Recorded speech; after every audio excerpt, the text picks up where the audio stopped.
Hello, everybody, and welcome back to the Celtic Way YouTube channel. We've got a very special episode of my top 5 Celtic moments today. My name is Ryan McGinlay. My Twitter handle is at the Ryan McGinlay, just at the top left there. And today I'm delighted to be joined by Tino from the Celtic Exchange. Tino, how are you doing? I'm good, Ryan. What about yourself? How's things? Are you a busy man? Busy man as always. It's the international break as we record this, but as Ange Postecoglou said, we never stop, and it's the same for Celtic and the same for the Celtic Way. I'm sure you guys as well are the same. Plenty to talk about regarding Celtic, and I'm looking forward to talking with you directly, Tino, about your Celtic I was going to say your career, but your Celtic supporting life, which could then branch into your career as well.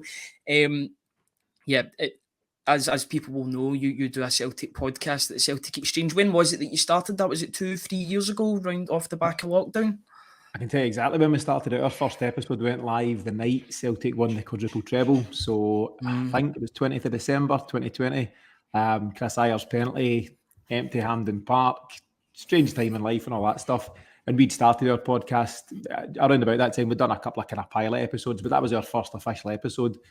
The one we recorded last night, Monday night, was our 126 in terms of the weekly show, and we do various other pre and post match and special episodes. So yeah, we're kind of approaching something like 3 years, and it's been fun and games. It's a lot of work, as you know, just your own involvement in different fan media stuff as well as the Celtic Way. So it's lots of work, but it's labour of love, isn't it? It's something that you'd be talking about anyway with mates and different folk. So might as well do it in a more formal way.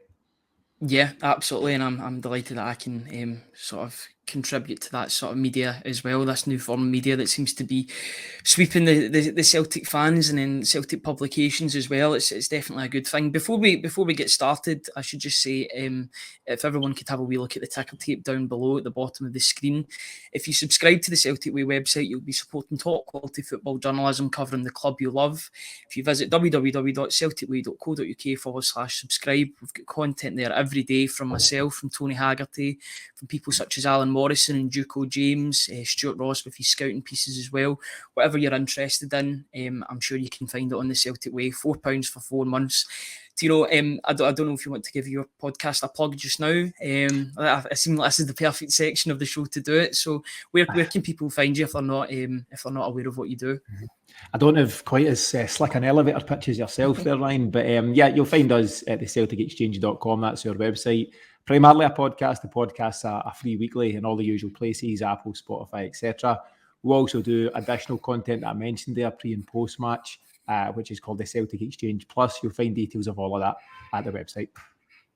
Perfect, thank you very much. I do subscribe to the podcast as well, and it's very, very good stuff. You can take it from me. It's really, really good. Get plenty of content, both pre, post match and special stuff on the international breaks as well. But we're here to talk about your top 5 Celtic moments, supporting Celtic, supporting the club you love. But I've noticed that you've given me 9 here. You've given me some honourable mentions here. I don't know if you want to speak about some of those honourable mentions that didn't quite make the cut. There's one in particular that would probably be my number 1, that is your number 6, if you want to give that away to the crowd. Happy to do so. So it's a tall order. So you guys have obviously done a few of these, far more appealing guests, Paul Lambert, John Hartson, all these kind of guys. But as well as that, Ryan Simons and a few of the podcast guys. And I've watched through a few of them, voices as well. Quite enjoyable stuff. And I was trying to get a feel for the format in general. And I did notice that I think Tony was doing a couple and asked for notable absentees, ones that didn't make the list. So there's a few for me. The one you refer to is the Invincible Treble. It's 2017, it's May, it's Hampden Park, it's Tom Rogic, and it's that moment.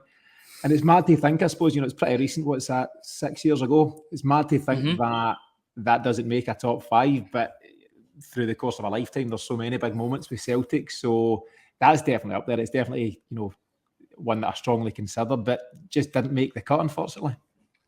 That's an incredible one. It would definitely be right up at the top of my list, if not maybe first, second or third, one of the two. I think it would definitely get a medal in terms of my top 5. I think that shows just the strength of your list that you've got ahead of us and what the viewers can look forward to as we get through this episode.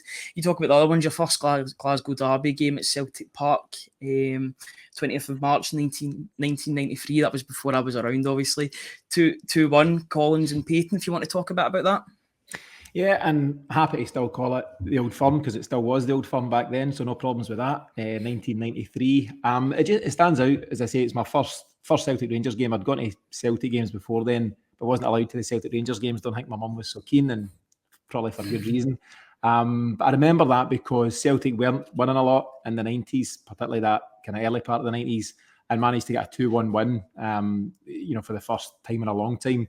John Collins and Andy Payton get the goals, and Andy Payton was a bit of a favourite. And I remember the game. I was in the old Celtic end, which would be the Jock Stein stand nowadays, and I remember it because Andy Payton took a boot to the face of sorts and ended up covered in blood. High drama. I'm a kid, and just it's my kind of striking memory.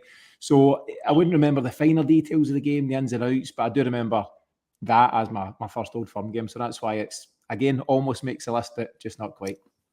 Yeah, and then you take the 1988 Scottish Cup final, McAvenny 2-1 Dundee United. McAvenny with a double in that game. You say that Dad lost Julie on this on the notes. What do you mean by that?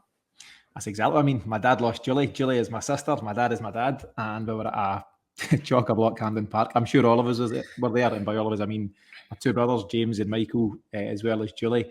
And somehow Dad's lost Julie in the melee. Don't know how he done it. And I think he himself will have got a fright as much as anything. Eventually, I think Apollos returned Julie to the front doors and Dad got called and all was good. But that's the abiding memory of that game. As I say, I was 7 years of age when that happened. And I've got the memories of the game probably more so now since watching it back. I've seen those goals so many times. Frank McAvenny's late double, centenary year stuff, all of that. But from a family point of view and a personal point of view, the striking memory is my sister going AWOL. But obviously a huge season for Celtic, centenary season. And it always evokes good memories when I think of that team. There's so many guys to be fond of. Paul McStay's and Billy McNeil's and the various guys, McAvenny being the main man up front. So big memory in terms of Celtic's history, but again, details of the game are a wee bit sketchy. Yeah, number 9, you've given us the most recent game, but a massive game in the context of this season. It's good that we can talk about this season as well. Celtic 1, Rangers 0, Sunday the 3rd of September 2023, Kyogo with the goal. A game that's still getting talked about just now. I feel like the meltdown has continued from that game, almost 2 weeks on from that game, but a massive... I think in terms of, this is just me, but I think in terms of Rodgers' second reign, this is the game that is going to kickstart things. Not to anyone watching in the future, you'll know what happens or what transpired. But as we are recording this just now, there's been no other games, and I feel as if this is going to be the game that is the launch pad for Brendan Rodgers in his second reign. I don't know about you, Tino, but what's your takings on that game? I think it was massive. So obviously it's very fresh in the memory, and it would never realistically have made the top 5, but I don't think we can discount how big, as you mentioned, how big it was and how big it could be for Brendan Rodgers. Rodgers himself spoke post-match about the players, that group of players, and that is a new group. There's 9 new signings now part of that, and various other guys coming back from injury and things. But that group needed a moment, a moment to galvanise them and also to reinforce the fact that this is how Rodgers wants it to play, and here's the success you can get if you follow my methods. And I think it was just such an important win. 0 Celtic fans in attendance. Rangers, I was going to say overwhelming favourites. Not in my head, but certainly according to the media, certainly according to themselves and their own media, they were just so confident getting into that one. You'll have seen screenshots about this could be 5, 6, 7-0, all that kind of stuff. And the fallout has been spectacular. It's been my favourite international break of all time. Yeah, I would agree with that as well. You're definitely feeling the magnitude of that result still almost a week and a half on from that game. It's absolutely massive when you look back on it. But we'll get into your top 5 just now. We've talked about the honourable mentions, some really, really good honourable mentions there. But we'll get into number 5, a game that I think we both were at. Well, I certainly was at. I'm guessing that you were too. Celtic 2, Barcelona 1, 125th anniversary, round about that time. That's a game that I think every modern Celtic fan has a memory of that game, whether they're watching it on the telly or they were at the game. it's just an absolutely amazing night. I think that, I don't know about you, Tino, but the stats line seems to get, the possession for Celtic seems to get lower and lower with every one. I know it's a still from 2012, but it seems as if that possession goes lower and lower. I'm going to check it in about a week's time. It'll be about 5% possession. That's what it felt like that night. But wow, what a night. Where do you start with that, Tino? Where do you start with that night? Yeah, I mean, stats-wise, the only stat that ever counts, Ryan, is the wee one in the top left corner, which says Celtic 2, Barcelona 1. True. Possession's good, and I know you guys and various others cover a lot of XG, and I think that's really relevant to the game, and it's more relevant now than ever. And it's an area I'm interested in. But above all else, goals change games, goals win games, and that's the most important thing. That game, a big memory for so many reasons. So 7th of November 2012, it stands out amongst other reasons. So I worked at Celtic for a time, and I was working at the club at that time, and was lucky enough to be invited to an anniversary mass the previous night. So 6th of November 2012, which marked 125 years of Celtic. So huge moment in the kind of history of the club. And at that time, you feel quite privileged to be along at such an event. You know, guys like Bertie Auld there, various club figures, Lenny as a manager, all that kind of stuff. And yeah, it was at St Mary's in Carlton, the birthplace of Celtic Football Club, all those years ago. So that took place on what that had been maybe the Monday night and the game on the Tuesday. And you then go into the game on the Tuesday night and very much looking forward to it, Barcelona at Celtic Park. But like a lot of these games, it's you go more in hope than expectation. And even when Wanyama scores, it's 20 odd minutes on the clock, he gets the header at the back post, kind of crashes that in, and you think, this is all right. We might even get to half-time leading, or it might even be a draw at half-time. This is good. We're not taking a doing. And then as the game goes on and time goes on, you've got to credit Neil Lennon absolutely on that occasion. He's faced criticism for stuff that followed and been unable to get Celtic over the line in terms of 10 in a row. But in terms of a tactician on that day, and I think Lenny is a motivator, that's his main strength. He gets guys fired up. But on that night, he was more than happy to concede possession in the wide areas and to force Barcelona to try and put balls into the box, where we had, I think, Kelvin Wilson, Charlie Mulgrew, Effie Ambrose, no less. They're just to mop that up. And I think Celtic were happy, to concede that possession. It was a deliberate ploy, and to say, okay, throw it in the mix and we'll see what we get. Because if you allowed Barcelona with Messi, Xavi, and Iniesta to come through the middle, you could be in real trouble. So credit to Lenny in terms of how we approached it tactically. And don't get me wrong, you could do that 10 times out of 10 against Barcelona and only win once. Sometimes, that's the way these things go, such as the talent they had in their team. But, we had a deliberate tactic, a deliberate strategy, and Celtic get their goal, they defend for their life, and then you get the second goal and it becomes a reality. 83rd minute, I think, Tony Watt. And I remember my own reaction, but people around me just staring in disbelief, like, is this really happening type moment. Lionel Messi gets his goal as he always does, and you're nervy. That's kind of injury time goal, but they saw it through. And even thinking about it now, there's disbelief around that result. It was only a group stage game, it wasn't a knockout tie, it wasn't even a final, nothing like that. But it was huge for Celtic. Celtic aren't meant to beat Barcelona, or certainly not modern day Celtic and modern day Barca. So it was huge for everyone in attendance, Celtic fans around the world, and huge for the players and huge for Lenny. So just a brilliant night for Celtic all round. Yeah, and it was a really good Barcelona side as well. Arguably one of the greatest. I think it was Tito Villanova that was in charge of Barcelona that night, that sadly passed a couple of years later, but he did accumulate quite a points total that season. I remember the kit that Barcelona had as well. It was a sort of spray painted Barcelona top. It sticks in the memory. I remember Alexis Sanchez wearing it before he joined Arsenal. Yeah, I remember there was a chance even for a sending off in the game as well. Was it Alex Song or was it Mascherano? One of them that it was a challenge, a last man challenge on Tony Watt, and it could have very easily been a red card on another day. But yeah, I mean, I'm not going to get too greedy. 2-1 against Barcelona at home. Considering the game before that, Celtic were so unlucky not to get a point in the Nou Camp. They conceded right at the end from Jordi Alba. I always remember that goal. It was a real kick in the teeth. Yeah. But they got their revenge at home, 2-1. Tony Watt. It will be the biggest goal that he's ever scored in his career. Right? That's just the way his career has went. But I think he'll take that. Do you know what? He's got that moment in history. Yeah, and Tony Watt's at the top end of his career just now, and he'll sit down at some point and go through the memories. I wonder. I've kind of said it in the years that followed. I wonder if it hindered him as much as anything at the time. Said the same. I don't know if it went to his head or not. He's kind of local to you, isn't he, Ryan? He's from Coatbridge, yeah. I'm from Coatbridge. He's from Coatbridge. I went to the same school as him as well. Right, okay. And I don't know, I suppose you could ask him now, would he rather not have scored that? Absolutely not. Of course, he'll have that goal for here to eternity. But career-wise, maybe it just kind of affected him too much. It followed him everywhere he went. He's had so many clubs since then, hasn't he? He went to the Championship down south. He went to Belgium. He's juked about St Mirren, Motherwell, Dundee United, all that kind of stuff. I don't know. Tony Watt's career's all up to him. But from my point of view and a selfish Celtic fan point of view, what a moment he gave Celtic fans. As I said, it's in the history books now forever. You can't discount the fact, I've mentioned Effie Ambrose there, and it's maybe one for a quiz question, but Celtic's number 7 on the night was Miku. The guy hardly kicked the ball for Celtic. Nicholas Fedor. So him and Lasad arrived at the same time.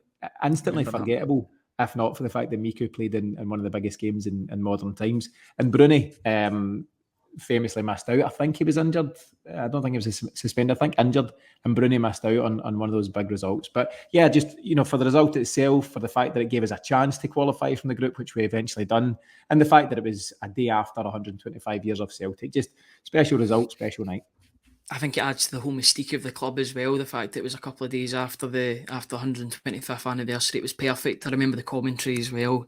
Ian Crocker waxing lyrical about that 125th anniversary, then to beat Barcelona. It was a truly incredible night, and one that I don't think I'll ever forget. It's one of those ones that stays and it'll live long in the memory, and it'll live long in the memory forever, you would say. That's number 5 on your list. That just shows how strong this list is. Number 4 on the list is another Celtic Rangers game. Celtic 2-1 against Rangers in the Scottish Premier League in the 16th of April 2008 at Celtic Park. I remember this game very clearly as well. I wasn't at this game, but I watched it on the television. It's Jan Vennegoor Hesselink, the header, isn't it? What would you like to say about this? I mean, it's a massive, massive game. It was a topsy-turvy season and one that Celtic came out on top. Yeah, it was a real up and down season. So getting into this game, Celtic had to win their last 7 league games to have a feasible chance of winning the league, and 2 of those 7 were against Rangers. This was the first of them. And the game itself swung back and forth. So Nakamura scored that goal, if you remember, kind of left-footed half volley. Caldwell win, Nakamura. 35 yards out. It's a brilliant goal. I think McGregor caught it in the way back out of the net, all that kind of stuff. Mm-hmm. And yeah, so Celtic in the ascendancy, that's 1-0 at half time. And then into the second half, Nacho Novo, of all people, one of my least favourites of all time, he scores an equaliser, and you're thinking it's just going to be a step too far. Then we win a penalty that Scott McDonald misses, and yeah, you think the game's going to pass you by. And the winner itself, it comes in the 93rd minute, and Caldwell again is involved, so credit to him. He gets the ball kind of midway inside the Rangers half, clips it, maybe more in hope than anything else, towards the back post. Scott McDonald, 5 foot, whatever, out jumps somebody at the back post, gets it back across, and Vennegoor just kind of leans into it. He just has to get something on it, and he just nods it over the line. What a moment. I would say so. You'd asked about the different games. In my top 5, I was at every one of the games, so I know some of the moments are ones from afar and watched on TV. I was at all these moments, and probably that's why these are the 5 that I've gone with, because I remember being behind those goals at the time. Again, old Celtic end, Jockstein stand, upper tier for that one, and people had started to kind of think about leaving. And there's one guy I know, I'll not mention him, but he was halfway out the door, but he couldn't quite take himself all the way out the door. And when Celtic have scored, he's come bailing back in, and it was just a moment of bedlam. It was absolute chaos, and it was just a huge, huge moment in terms of that season. It saved the season. Celtic then went on to beat Rangers 3-2. A couple of weeks later, I think it was, Barry Robson scored the winning penalty. We won the rest of the games, and we won the league. So just an amazing game and an amazing end to the season, and a special season because it was the title for Tommy Burns, and he passed away, I think, a month or so after the game that we're talking about. So yeah, huge for Celtic, and a real, what's the word, just a fitting tribute to a true Celtic hero. Yeah, you mentioned in your notes he passed away a month later on the 15th of May. 7 days later after that, I don't know if you want to talk about this a wee bit as well, but Celtic won the league on the 22nd of May, beating Dundee United 1-0 at Tannadice. That was Venugura Hesslink with the header as well, wasn't it? Yeah, He's yeah, a man for big goals, definitely a cult hero amongst the Celtic support, I would say. You mentioned that Phil O'Donnell also passed away on the pitch of December of the previous year, so it was a really poignant moment. There was definitely something at play in that title win. It felt like something was definitely in the air, and Celtic did it for their two former players and figures that passed away that year or the year before. So there was definitely something that was in the air that season for sure. Yeah, I think it definitely maybe gave the players that extra bit of motivation. And after the win at Tannadice, you had three of the younger players, so Steve McManus, Darren O'Day, Aidan McGarry. I think they had the t-shirts on title for Tommy because they'd been part of his academy team and they'd grown up with him in the Celtic. So it was just, as I say, a real fitting tribute. Yeah, I thought it was right to mention Phil O'Donnell, just a good person, a good Celtic person who'd passed away that season playing for Motherwell. And yeah, I just think sometimes things in football are meant to be, and I think these factors helped inspire the players and drove them on. And that was an early night at Tannadice. It was just a 1-0 win header, I think, from a Paul Hartley corner. Venugura. Yeah, it was. I remember him putting the hand up as well. Yeah, and yeah, so a big moment, an early moment. I watched that game, so I wasn't at that one. I was at the one we talked about, the 2-1 against Rangers. I wasn't at the Dundee United game. I watched that on O'Neill's on Circuit Hall Street, another special place. May she rest in peace. And I watched that with a group of mates, and it was just a big night for Celtic. It was had potential to be one of those kind of helicopter Thursdays. Would it have been a Thursday night? I'm sure. But Celtic done enough on the day, and yeah, just as I say, a real fitting moment and special for guys like Steve McManus and Gordon Strachan, who ended up having a really special relationship with Tommy Burns. So amazing to do so, but that title night wouldn't have been possible without Jan Venugur's late winner. Yeah, I remember that night particularly well as well because it was my confirmation night, and the bishop said to everybody, "I know you are rushing home to watch the game, so I'll try and get this finished up by then." But for the start of the second half, because he was in the same boat as many people that were in the church that night, so we rushed back. I remember, it's wee things I remember. I remember Paul Hartley putting the hand up. The advertising boards were right next to him, put the ball into the box, and a towering header from Jan Venugura Hesslink. Forever in Celtic folklore for I think those two goals in particular. His name will always be talked about when it comes to that season. So fair play to him. And Gordon Strachan, probably a very underrated manager in Celtic's history. I would say recent history, especially given the sort of the changes in which the club was going through after that period under O'Neill. Maybe I don't know if downsizing is the right word, but there was a bit of cost cutting with regard to players, and Gordon Strachan still delivered a large amount of success even despite that. So yeah, a really good job by him. I think downsizing is the right word. I think he had a real tough act to follow. How do you follow Martin O'Neill at Celtic? It's such a job to pick up from, and he had less budget to do so. Martin O'Neill was phenomenal for Celtic, but he spent big. He was given big budget to spend. He spent, was it 5-6 million on Suttons and Lennies and Hartsons and all these kind of guys, and he brought some amazing memories, and we'll get to some of them in a wee bit. But Gordon Strachan had to do it with far less money to spend and still managed to win 3 titles in a row, qualified twice for the knockout stages, I think, of Champions League football. So I think he's a great Celtic manager, and he should be fondly remembered. And I think he done a real good job under tough circumstances. Yeah, he definitely paved the way for things to come, I would say. I mean, maybe not the manager after him, but in terms of after that as well, Gordon Strachan, he did a really good job, especially in Europe and domestically. But we'll go on to talk about another domestic game, another massive game, number 3 on the list. Celtic 3, Rangers 0. Scottish Premiership, 2nd of February 2021. 60,000 or just about 60,000 Celtic fans in that game. A Glasgow derby under the floodlights. Ange Postecoglou, this was the chance. This was the big chance to go top of the table and really assert, and for Postecoglou to assert himself as got the top dog in Scotland. He did it everywhere else, and now this was his chance to do it. 3-0.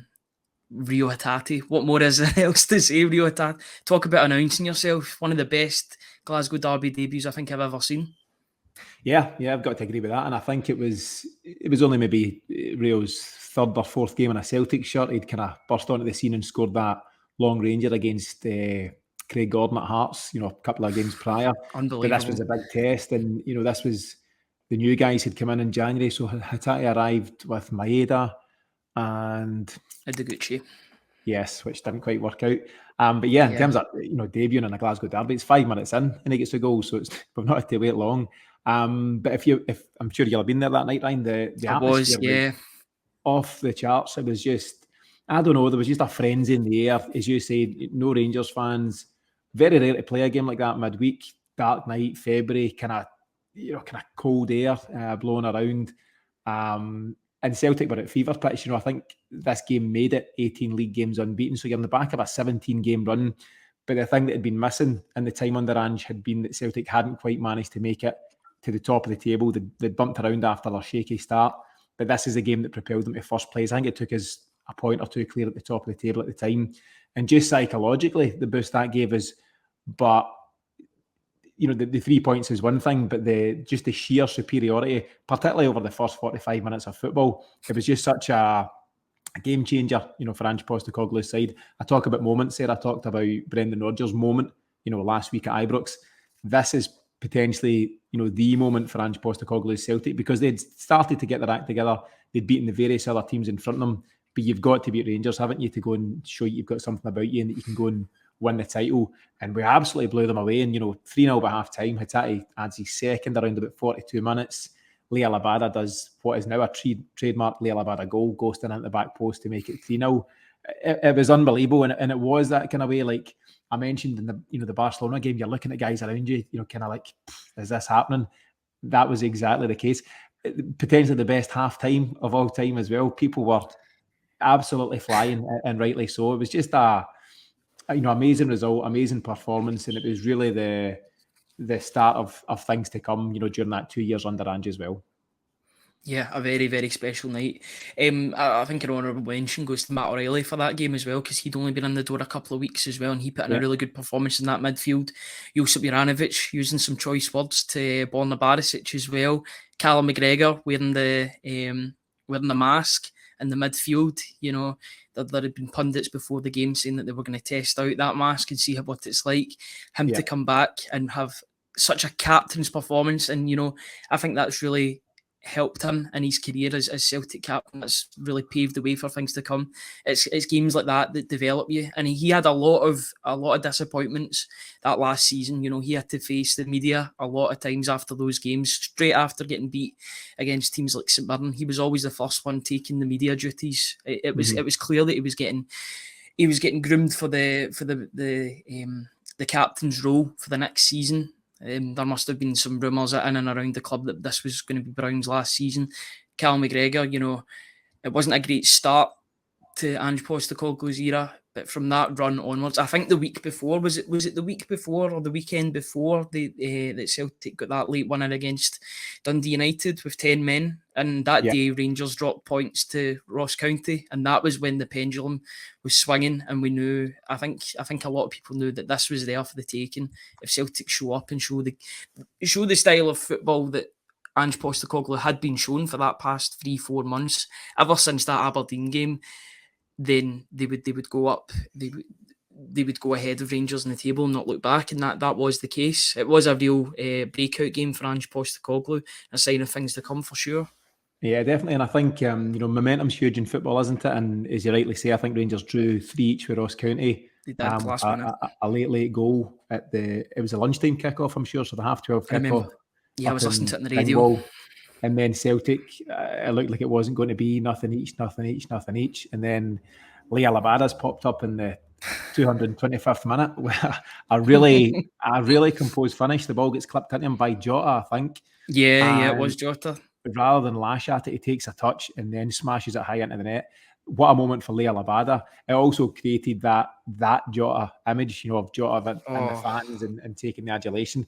It was a huge moment. Again, I've mentioned that, successful teams need these moments throughout their time, and that was maybe the moment before this big Glasgow derby win. So it was a brilliant time. Listen, it's pretty recent history, but And different folk will have their thoughts on Ange leaving. I've got nothing but good things to say about him. And for him to have brought us those memories amongst others, then he'll always have my thanks. Yeah, and it wasn't luck. That is for sure. I know certain people have called him a lucky man, but he's doing it down at Spurs now as well. If you look at the current table right now, So far, yeah. I think they're second place in the league, or they're joint second place, along with Liverpool down south, just on the coattails of Manchester City. So it shows that his style of play is translating in the English game as well. Good football translates anyway. It's that language of football. It'll always translate regardless. Yeah. That you're saying on your notes, you're saying it was Van Bronckhorst's first defeat as a Rangers manager, and that Ben Doak came on as a late sub. Now that could be something that Celtic could look back on in a few years' time. Maybe a what-if scenario. I know when Liverpool come calling, you don't really say no to Liverpool in that situation, but you say he came on as a late sub and was booked. That just shows you the mentality of a young player coming on and getting stuck straight in. Proceedings. I do remember him coming on in that game. I think he came on the week before as well against Dundee United. You know, Postecoglou trusted him with that role. He did. So I think he only played those 2 games for Celtic. So I think Celtic done all they could with Ben Doak. I don't think they can be criticised in terms of trying to bring him into the first team. I mean, I think he's still only 17 at the moment, maybe just 17, yeah. He came off the bench against Dundee United at nothing each when Celtic really needed the win. So Ange trusted enough to put him in on that occasion. And he played his part. He got a few touches and, was part of the team that won that day, 1-0. And yeah, he came on against Rangers. I think he maybe got the last 8, 9, 10 minutes, something like that. Booted somebody off the ball, got his yellow card, and that's his place in Celtic history. I watched a clip of him. You might have seen it doing the rounds for Scotland under-21s against Spain. The Spain game, yeah. Last night. The boy is going to be a phenomenon. And I mentioned that I worked at Celtic, and I'm good friends with a lad called Greg Robertson. Greg was a long-time academy coach under Tommy Burns and others, and he's now working out in the States in an academy in Boston. But I remember saying to Greg at the time, who's the kids to look out for, who's coming through, and he says, watch this boy, Ben Doak, he's got everything. And at that time, he wasn't quite being mentioned. There was other guys on the radar, Karamoko Dembele, other guys who have come and gone at Celtic. Greg said, watch out for Ben Doak, he's going to be special. He said at the time, something to the effect of, the young kids at the academy, they go to sitting in school and they get through the schooling programme. And the nicest way, Ben Doak wasn't into school. Wasn't for him, because he knew and always knew that he was going to make it as a top level player. And good luck to him. He's taken the move to Liverpool, and how do you knock that back? And he's backed himself, and it looks now like Liverpool are also backing him, and he seems to be getting first team minutes. So good luck to Ben Doak. Great to see him there. He's done his bit for Celtic in those couple of games. But yeah, to bring it back, huge games for Celtic, in terms of that Ange Postecoglou era, and that 3-0 win on that crazy cold February night is just a special memory, and it's one that will be fresh for a lot of folk, given that it was only just a couple of seasons ago. Yeah, I think whenever the tweet comes along from Little Z on Twitter, when the year anniversary or 2-year anniversary, that is one of those games that I'll stop and watch in its entirety in terms of all the highlights clips, because it was just such a massive game. I think it'll go down as a classic. I think it already has, to be honest, but it was just a massive result in the swing of things. Celtic would go on to win a double that season and then a treble the next season, so it just shows you it wasn't all luck. Ange Postecoglou had it, and that's the reason why he's doing it down south. But to go from Ange Postecoglou to go round about just under 20 years back the way, Seville, it's Seville UEFA Cup final, 21st of May 2003 at the Estadio Olimpico. Where do you want to go with this one? I know it's quite a tender one to talk about for a lot of Celtic fans. Yeah, it can be. I don't know if you're going to tell me this was your first communion day or something like that. You've already shamed me with your too young for that. But no, it's I suppose it's kind of bittersweet, isn't it? It's right up there and rightfully so, and it's bizarre to have a game that you lost to be so high in the list of top Celtic moments. So this is my number 2. The result was devastating, and I remember the weird feeling trudging out the stadium, and it was kind of trudging because you'd come so close, and in a way maybe you'd kind of rather you lost 3-0 or 4-0 and you went, well, it was nice to be here and it's the sun's shining, it's been a good experience. To come so close, so near yet so far and all that kind of stuff, you trudged out the stadium and you kind of seen folk that you knew. I'd seen some folk I knew from school, and you're kind of like, you're halfway across Europe, and it's, you would usually stop and embrace and chat away, and it was just like, all right, just kind of blankly staring past each other. But I think it's a special time, or it was a special time as a Celtic fan, primarily because of two characters, and it's Martin O'Neill and it's Henrik Larsson. Martin O'Neill, as and was just a special manager, and the perfect fit for Celtic at that time. He really kickstarted what is the modern Celtic. He just gave us that belief when he came in what was it, June 2000, and he very fortunately inherited a guy in the shape of Henrik Larsson. And Celtic were a great side. There's various figures that carried that team between Lamberts and Lennons and Suttons and Petrovs and Hartsons, some really, really good players. But Henrik Larsson's the one guy that just took us to another level. We were a very good side. Henrik Larsson makes you that bit better and gives you that wee bit of hope. And to have come so close against a team in Porto, Jose Mourinho's Porto, who went on to win the European Cup the next season, it just shows how good Celtic were to have taken them so close. I've mentioned in my notes, you'll see it. I've never watched the game back. I probably never will. My dad's the same. My dad's the same. Grief in my life. I just found that I've got the memories of it, and they'll kind of blur over the years. But I'm not in any hurry to watch it back. I've got just overall really strong messages, of that time. We were out there as a family, stayed nearby, all get tickets for the game. Amazing experience, and yeah, it's one of those things you'd never change. You're disappointed, of course. You're gutted to have not got the win. And Larsson, he just gave you such hope. When they went 1-0 up, actually, my head at that time, what was I in 2003, 22, I thought, do you know what? Porto are a good side. Maybe we're out of depth here. But then Larsson equalises with the brilliant header and then does so again to make it 2-2. And you're thinking, hold on a minute, we've got a chance here. And as I say, it's the hope that kills you, isn't it? And I do remember, I don't blame Rab Douglas. He's made a mistake during extra time, tired legs, tired minds, all that kind of stuff. Rab Douglas was huge for Celtic in that run to Seville, and all credit goes to him there. And he's maybe made a mistake on the night, but it's a team game and all that stuff, and I wouldn't hold that against him. But one thing I do remember, and it's no biggie as such, but I remember Celtic got a late chance from a free kick, and Sean Maloney pulled rank and took it ahead of the aforementioned Henrik Larsson. I couldn't get my head around it at the time, and I still can't get my head around it. You've got Henrik Larsson on the park, you've got a free kick in a dangerous area, and I think Sean Maloney was a good player, a good lad, a talented player. But what's going on there that he's taking that free kick? So it's daffy things you remember. And ultimately, as I say, we lost the game, but just special memories for loads of Celtic fans. I've not watched the full season that you guys are doing on the top 5 moments, but I'd be amazed if Seville isn't high in the list for lots of the guys. Yeah, it definitely is. It's one of those universal ones for people of that time or people that are just before it as well. They still talk about Seville and how big it was. There's been DVDs, there's been musicals named after it, and the Celtic fans were really heralded by UEFA in the years that followed for their behaviour in Seville.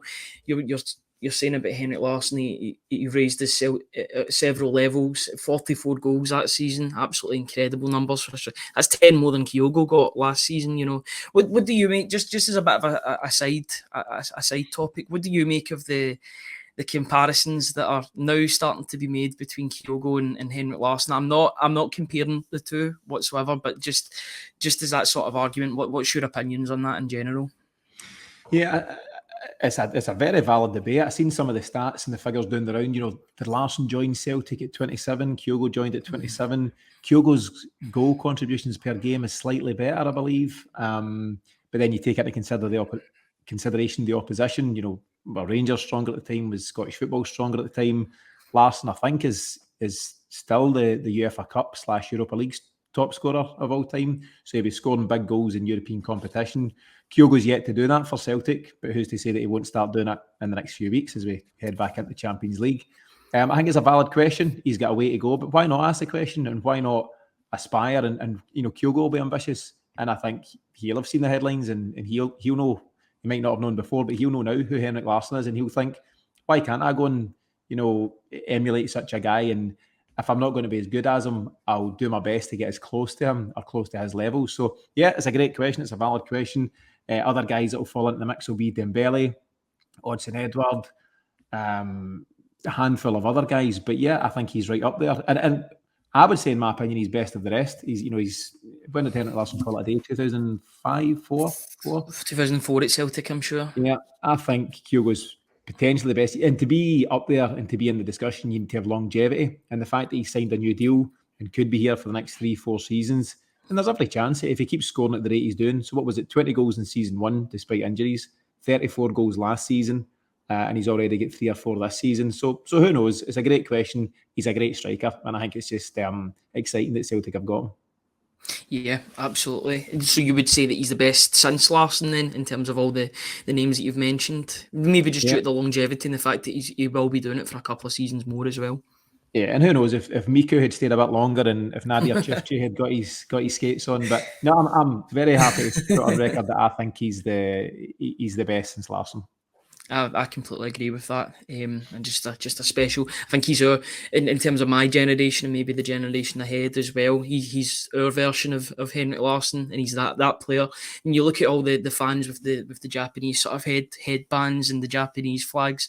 There's a sort of aura and prestige that comes along with Kyogo, and that was one of Postecoglou's first signings for Celtic. You know, he was the poster boy for Ange Ball, and he converted him from a left winger, right winger to a striker. I know he was sort of flirting with that role in Japan, but he made him an out and out striker, and he's absolutely lethal. And Brendan Rodgers noticed that within the first couple of weeks of him joining, got him to a new deal along with Maeda and McGregor and co. And they're a very important contingent that hopefully can spearhead us to more success over the coming years. I'm delighted that Kyogo, I think that could be one of the signings of the summer. Kyogo signing a new 4-year deal. I remember watching his early moments in a Celtic shirt. So he came off the bench against Hearts, didn't he? That opening game of the Ange season where we lost 2-1. John Suter scored, Tony Ralston equalised and all that stuff. And yeah, we brought Kyogo off the bench at left wing, and then he played at Ibrox, I think. Or was it Celtic Park? Played left anyway to allow Odsonne Edouard to be through the centre. It just did not work, and we've seen him on a handful of occasions out wide, and he's technically a very good footballer, but if you've got a guy as dangerous as he is in and around the box, just don't take him away from there. Just keep him in, the danger zone and where he does his thing. And even this season, there's obviously been chat that he's dropped a wee bit deeper, and I think he definitely has on occasion, whether it's been deliberate or not. But you give him half a chance in and around the box. Ibrox last week being the case in point, and the end result. So no, he's a frightening striker. It's great to see, and I agree with you. I think it's a brilliant piece of business to get him signed up. Yeah, absolutely. And long may his goal scoring exploits continue, starting with this season and the seasons beyond. But we'll go to number one, the moment everyone's been waiting for. Your top moment supporting Celtic, or top time supporting Celtic, was stopping the 10.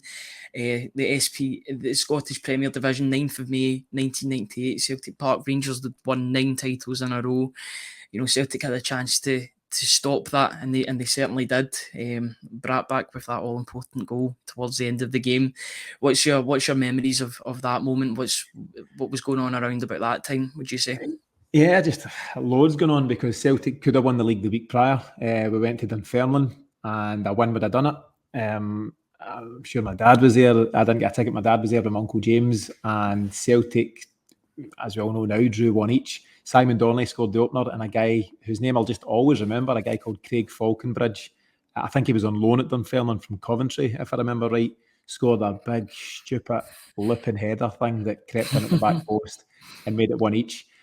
And in hindsight, it was the best thing that could have happened, because it meant you could go and win your first title in 10 years at Celtic Park. But that obviously wasn't the feeling at that time. We watched at Celtic done a beanbag of sorts. They had a giant screen on the pitch at Celtic Park, so you could go and sit in the North Stand and watch the game there. And it was a real anxious journey out of the stadium after having drawn 1 each with Dunfermline. You're thinking, this is going to the wire, and people's nerves were shot to pieces.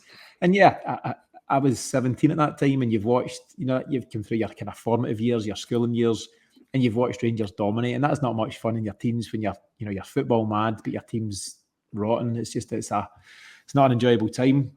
And then you get to the game itself, and you just pure and simply all you need to do is win the game. Don't overthink it. Just go there and do the job. And Larsson scores early, and that's an amazing thing. And that just, you'd think it would take the pressure off, but there's then so much more to come. But I suppose before I get to that, my own kind of situation was, like everyone else, desperate to get a ticket. So I wasn't a season ticket holder at that time. Desperate to get a ticket. I think Celtic could have sold that game 2, 3, 4 times over. Such was the demand. And I remember all week, myself and a mate, Chris, at the time, trying every possible avenue and every option, anyone you'd ever spoken to about Celtic and stuff, to try and get a ticket, and couldn't get a ticket. But my dad had got a ticket, and my Uncle James had got a ticket, and we'd get in. We'd been trying on the Friday night and couldn't get anybody, and the game was on the Saturday. And then on the Friday night, when I got home, my dad asked me if I'd, any joy that I get one, and I hadn't got one. And he then said, "You can take my ticket." And at the time, you maybe don't realise the significance. Delighted and then, really appreciated it. But at the time, you're thinking, "Oh, that's great." And I remember my dad's chat at the time being that, my dad was born in 1950, born and brought up in a street called Dalriada Street and Parkera Street that's no longer there, and just lived and breathed Celtic Football Club since an early age, and had seen really successful Celtic sides, most importantly, through the 60s, Lisbon Lions and all that kind of stuff. And he'd seen so many Celtic victories, and he'd seen the original 9 in a row. And his words to me in 1998 were along the lines of, "I've seen Celtic win the title a lot, why don't you go?" And in my lifetime, Celtic won the league in 81, 82, 86, 88. But I'm a baby in 81, 82, a kid in 86, 88, 7 years old at a push. So I hadn't really experienced Celtic properly winning the title. So for my dad to give me the opportunity to do so, it was an amazing thing. And I think it was, how much that I appreciate it and stuff. And if I've not told him at the time, I'm telling him now. And to get the tickets so late on, you're then buzzed up. So I ends up going with my Uncle James. Chris missed out, I'm afraid, so hard luck to him. But he and my dad sat on Kerrydale Street. They we travelled in together, and they were hoping to potentially get a late ticket.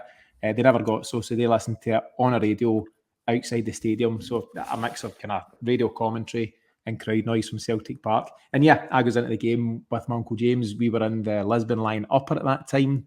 And my only big regret, and I don't have any real regrets about that game, but my only big regret is that we never got into the pitch at the end, because everybody in their dug was on the pitch at the final whistle. And because we're upper tier, unless I was going to take a dive, which I didn't fancy, we had to just watch that from afar.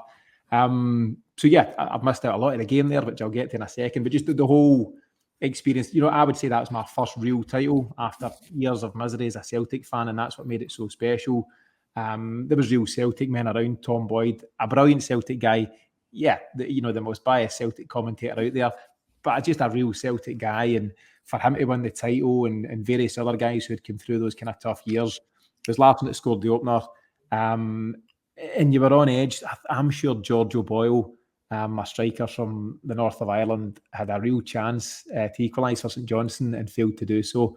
And then brought back at the other end after, I think, a Jackie McNamara cross. Tom Boyd up the line to McNamara, a cross, and brought back, like Jan Vennegar of Hesslink, writes himself into Celtic history forever. And it was just, do you know what?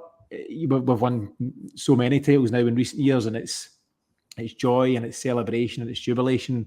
This one was sheer relief, and it was just, just what a moment. And, as I said, you're lucky enough to be in the stadium at that point. But for anybody, listen, I'm not being too dramatic here, but Celtic fans had suffered. It was such a tough time to be a Celtic fan through the 90s. And to get that reward, at the end of the decade, it was just so special. And for so many, people who had gone through those tough years, but also, as I say, the players, guys like Tom Boyd and, other guys who'd come through the tough times. Wim Jansen, no longer with us, one season wonder, but he'll forever be remembered for what he brought as well. So, yeah, it couldn't be my number one. Again, I'll check them out, but this might well be the number one for a lot of your guys, but it's definitely number one for me for so many reasons, but for the main ones that I've outlined there. Yeah, it's a relief in it. I think it was the start of things to come in terms of going into the 2000s. It was the 1998, so going into the 2000s, and that almost sort of dominance that Celtic have had ever since. When you look at the titles that they've accumulated since the year 2000, I know there's been a couple of spells in which Rangers have won. There was that time that they won 3 in a row, but apart from that, it's been a pretty dominant century so far for Celtic in terms of the results. Would you agree with that? Would you say that was the statement for what came ahead next? I know that Wim Jansen couldn't consolidate on that because he left the club, but do you think that was the start of things to come with regard to the modern history of Celtic? Yeah, effectively, it was a precursor. Martin O'Neill was the real guy who, set it in stone. But I think without Wim Jansen, you don't have the Martin O'Neill type thing. So they all play their part. And I think just, stopping Rangers 10, there was maybe I've seen these things online since. There was an advert in the paper for Rangers, what was going to be their 10 in a row party. It was going to be at the Loudon or one of these places, and they'd advertised it. So that obviously never happened, or it might have happened, but it wouldn't have been much of a party. And Richard Gough famously scored. I think Rangers beat us once, if not twice, that season, and Richard Gough famously scored the winner, and he's ran away celebrating, doing the high 10 thing. He denies it now, but apparently that was a nod to say, we're heading to 10 in a row.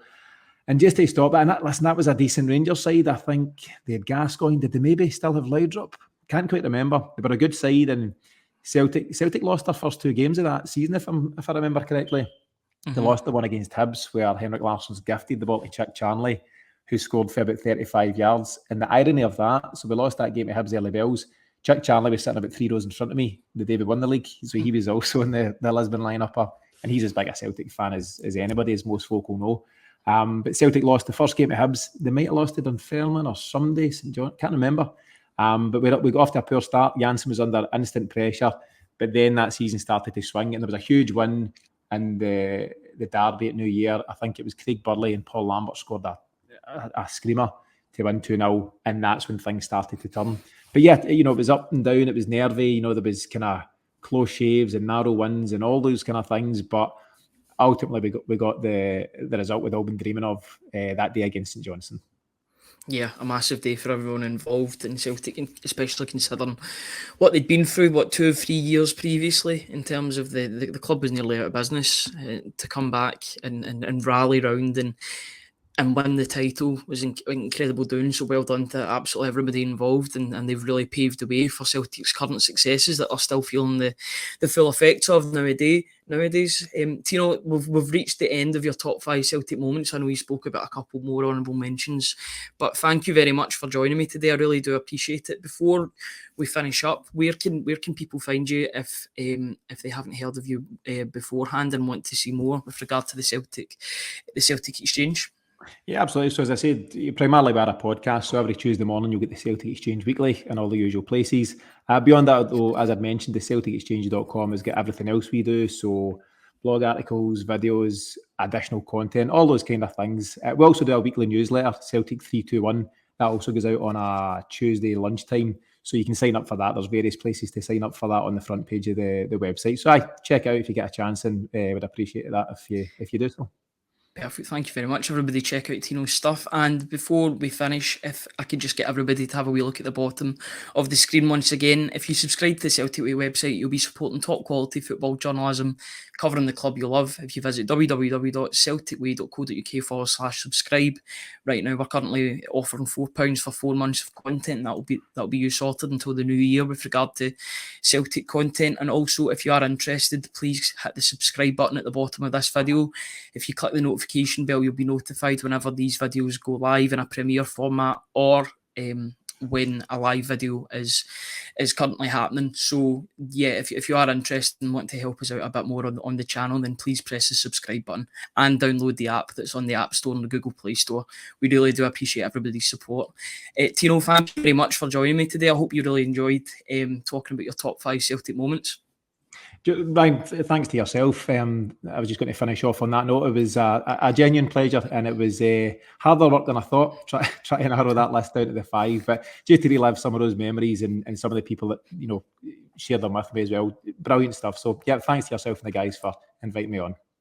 Thank you very much for joining us, Tino. And thank you everybody for joining us in this video. We really do appreciate your support. We'll be back next week at some point with another guest talking about their top 5 moments. But until then, thank you very much, and we'll see you all in the next video. Cheers, guys.